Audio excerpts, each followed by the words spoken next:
Okay, so in your last video, and hopefully over the last couple of tasks, you have got yourself fairly familiar with doing surface developments on a sort of square-based pyramid.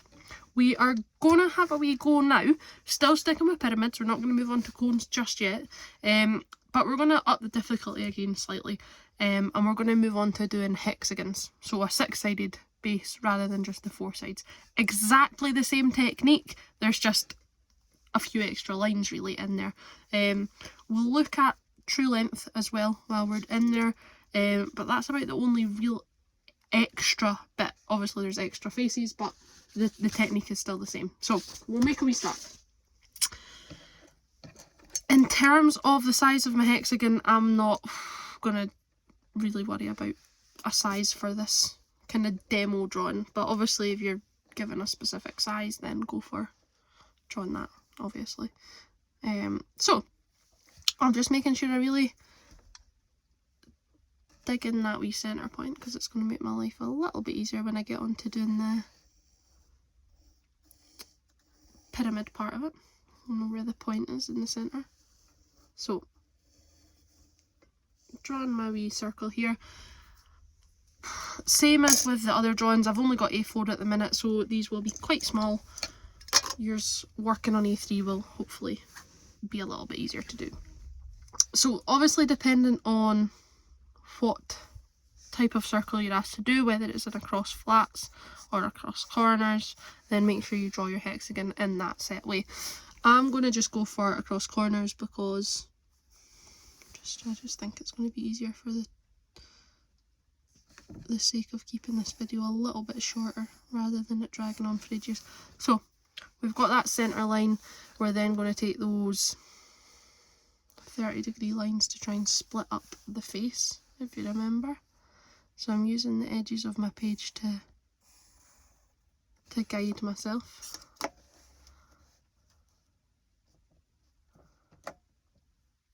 Now, with these, I know the compasses that we've got in skill and things are a bit rubbish, so if this is not absolutely perfect, please don't worry yourself about it. As long as it's pretty close to hexagon shape, then I'm not going to worry myself too much. So, I would be building up my hexagon in whatever way I normally would, whether, like I say, it's an AF or an AC. The only reason I've picked an AC is because I draw these wee points, and that's me now actually got the full pyramid. Just makes it a little bit quicker. So what we're going to do is we're going to project down the points so that we can start to build up the elevation. Again, I'm going to try and do this as kind of square and measured as I can, but it may end up slightly squint, but we'll see. So I'm going to go across. Height wise, I'm not too fussed at this point, whatever you fancy really. And I'm actually going to take this point as well, because that's going to be the top of my pyramid. So I'm just going to drop that down just to that little point there. So that I can bring this in. Now, this is where it's slightly different, okay? Like I say, the technique's the same. There's a couple of extra lines when we're doing a hexagon. Obviously, when we're dropping these down, you'll notice here that they now don't go to the point. So this point that I've dropped is actually just the base of the pyramid, and you'll notice that it then goes up to the point. So what we need to do is take that base point up to the spike of my pyramid, the base point up. So a hexagonal one, as much as the technique for the most part is the same, there are a few extra little lines in there. So I'm just going to lightly rub these just to try and get rid of it. So what we've got there is that front face. Okay, so we're looking at this little triangle, which we can see, then we're looking at the side of that one, and then the side of that one, and then these ones are at the back, hidden away. 1, 2, 3, 4, 5, 6, and we're just going to number these up like we have previously. So 3 is at the very front with 1 directly behind it, 2 is off to the side on its own, 4 is at the front with 6 behind it, and then we've got 5 off at the side.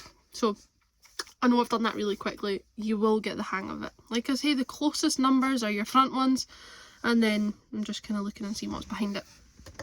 I need to build up my side view now. So I'm taking it over to get the height. I'm leaving my space between views, and then we can build our bounce line. So the front edge,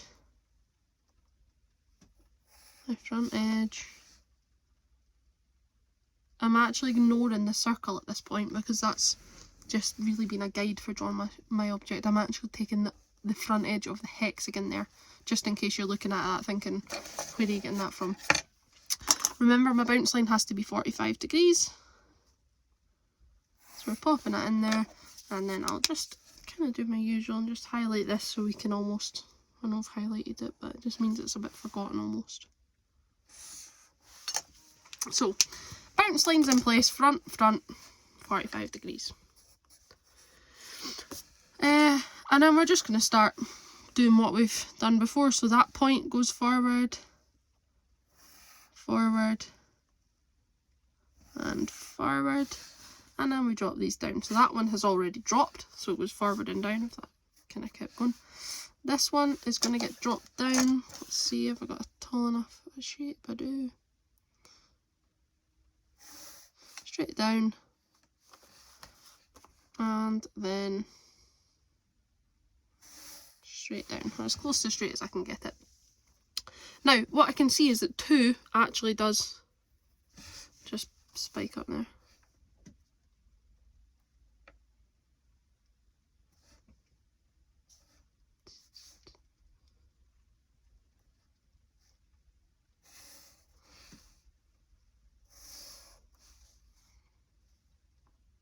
So this one's slightly different because we're actually looking kind of on at that front face. So we can see that front edge, which we've got there, and then we've got the 2 sort of sides coming off of it. So again, we're going to number up the sides. So this very front one is 2, 5's directly behind it. Then we've got 3 with 4 behind it, and then we've got 1 with 6 behind it. Like I say, I know I'm flying through these first wee bits. Just, I think you'll get quicker at it. So I've just put a wee 0 on the point there, just for when we start to build that surface development. So we've got the kind of elevation for now built up, or the orthographic view I should say. We're now going to start on that surface development. So compass comes out, we're going to quickly get that set up. Now this is where we start to look, not necessarily at this exact second, but we're going to start looking at true length, okay? And I want to just quickly take a wee second to talk over it. So if I look at, say when I'm looking on at this, because I'm looking kind of directly at the line, this side here is going to be my true length, it's my longest length. So if I look here, that's sitting at 74 millimeters. Okay, now when we're looking at these other ones, because they're sloping away from us, it's not kind of a direct line, it's going to be a slightly different length. So this one's actually only 70 millimeters. Okay, so we just want to make sure we're picking that longest length or that true length. So I just pick the one where I'm looking at it front on, so I'm looking at that side view there, so I'm picking that line. So these will all be slightly different. You've got your 69 there, we'll have another 74 there because we're looking kind of straight on it. But like I say, find your true length, and what we want to do is, or that longest side I should say, is actually for just kind of moving on a wee bit later. We'll take that point and we're just going to swing it on each of the views. We're going to swing it down, and then what that means is when we extend this, we'll have the true length of each of those lines. Okay, so we can do the same on this side view. We'll take that, we'll swing it down, and that will give you your true length of that line there. We'll have almost a little curve. So that was just a wee side note. Little height there. I'm putting a nice deep mark in so I can see what it is, and we're swinging round. So you actually notice, as much as these are probably more complex drawings, they take up less space because we're not having to lie that flat out across the page. So that's my centre point there. I'm just going to leave this in the compass just now rather than taking it out. We're going to run a line round let's just take it up to there, and we're going to start at 1. Now, hexagons, the sides on them should all be equal, or, well, they should be, so I'm just going to take 1 to 2, and we're going to stick with that size. So 1 to 2, and we're just going to run that round. So then we've got 2 to 3, to 4, to 5, to 6. So I'm going to just double check I've definitely still got that size set yet. And then we're going back to 1. Okay, remember, whatever you start on, you need to finish on. So I'm going to take this out 1 minute. 2, 3, 4, 5, 6, and then back to 1 again. Okay, so that when we fold it all up, that is the same edge. We'll run these round.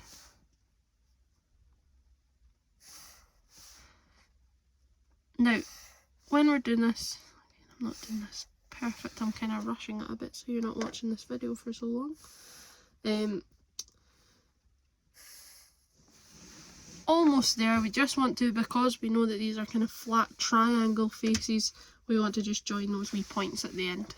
Okay, when we move on a wee bit further on in this unit into doing cones and circles, we obviously won't need to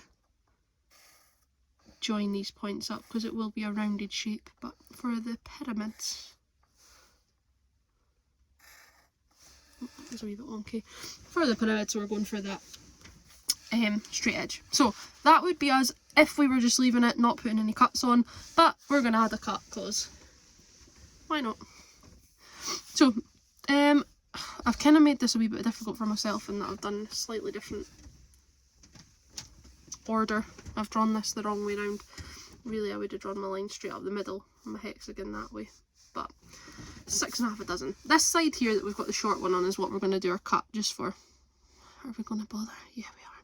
I'm going to keep it easy. I should have really, like I say, my hexagon should have been drawn like that, so it should be sitting this way up so that my wider one's at the side, but never mind.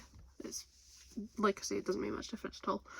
So I'm going to draw my wee cut that way, and then I'm going to just project the lines across.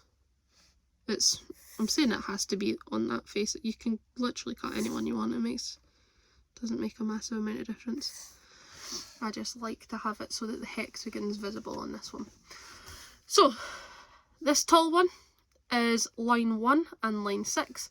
So I'd find line 1, which is the back one, and I'd find line 6, which is the back one. Then we've got this one here's 2 and 5. So I'd find 2 and 5. And then the shorter one is 3 and 4.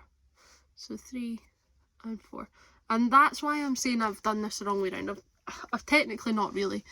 But I just, do you know what I mean? Rather than me doing a slope here and just having a weird little shape, I like to have the hexagon as my visible cut. So if you've done it the same way around as me, just make sure you're doing your cut on the small one so that you can have that hexagon visible on your other view. I hope that makes sense. I'm kind of waffling away. So we've got that there. I'm going to just shade over this just to kind of hopefully clear it up a wee bit for you. So if we're looking at this object now, we've got to imagine we've cut this off. We've taken that pyramid shape and we've chopped off the top bit. So instead of having a spike all the way up, we've now got this flat surface that we're looking at, okay? Or we're looking at the kind of side of it there. We need to be able to represent that on this top view. So we can do a kind of combination of projecting these lines up and projecting them over at the bounce line. So number 5 is at that point there. So I'm lining it up with my guidelines. I'm not going to draw the lines because my drawing will just get so busy. Then we have got 4 at the very front here. Okay, so 4 goes up from there. And then 6 slightly further over. It's pretty much the same, to be honest. Then we have got 3, which is that front line. So we're going to project 3 up till it crosses with 3. Then we're taking 1 where it crosses with 1. And then we're taking up 2. So I'm kind of hoping you can see what's going on in this drawing here. It's It's probably so small that you can't really make it out. But we've got that wee shape there, and then we would just join the points to create that hexagon on the top. Now, like I say, it doesn't actually really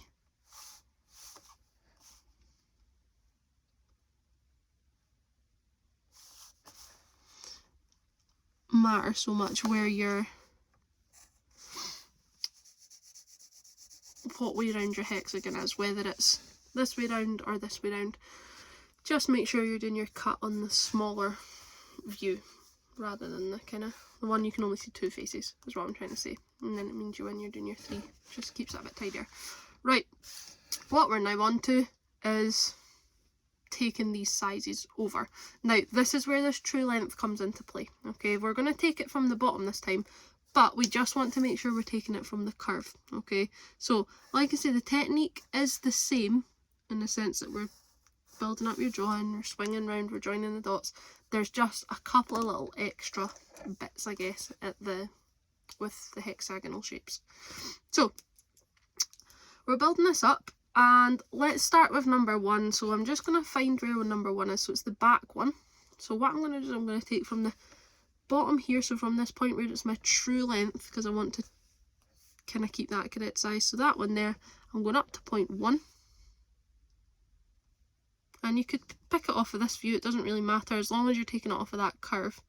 Okay, but we can take point 1, and because I've gone from the bottom, I'm going to mark up from the bottom.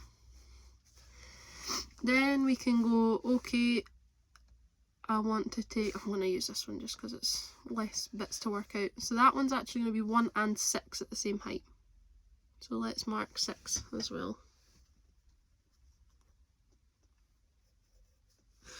Then we're going to this next tallest one, so you can see I'm putting my compass to the bottom of that true length curve there. So this one's going to be 2 and 5. So we'll mark up 2 and 5.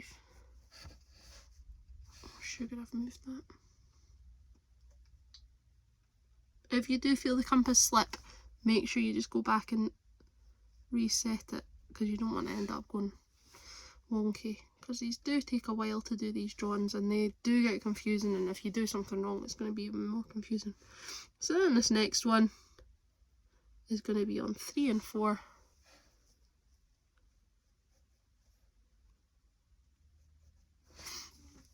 And then we can just join the dots again, really, or join the lines.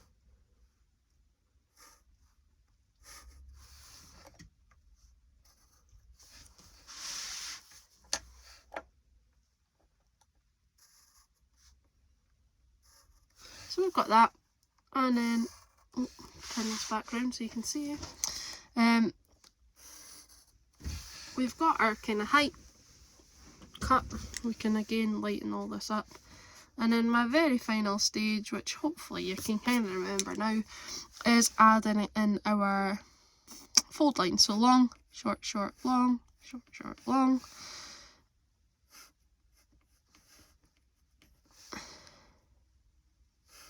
So, like I say, the technique for the most part is the same. We are just kind of doing it with a couple of extra sides. The only kind of real fiddly bit, I suppose, well, there's a couple of fiddly bits, I'm talking absolute nonsense really, but when you project these little points down and we turn it into that cone, just make sure the point that we project down goes up to the point rather than just a straight line. It needs to go up to the point.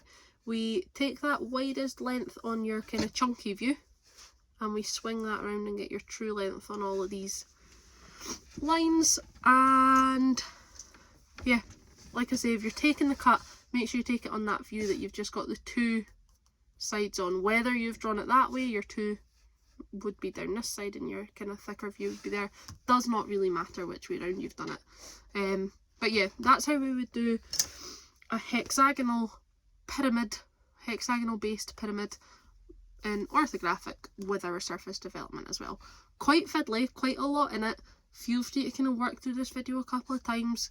Drop me any questions. I'll try and film maybe some slightly clearer videos because I think maybe this was a bit confusing, but it's quite difficult to know what bits you guys might get stuck on when you're not sat in front of me. So drop me an email, drop me a message in Teams, and I can give you a wee hand if you're not sure.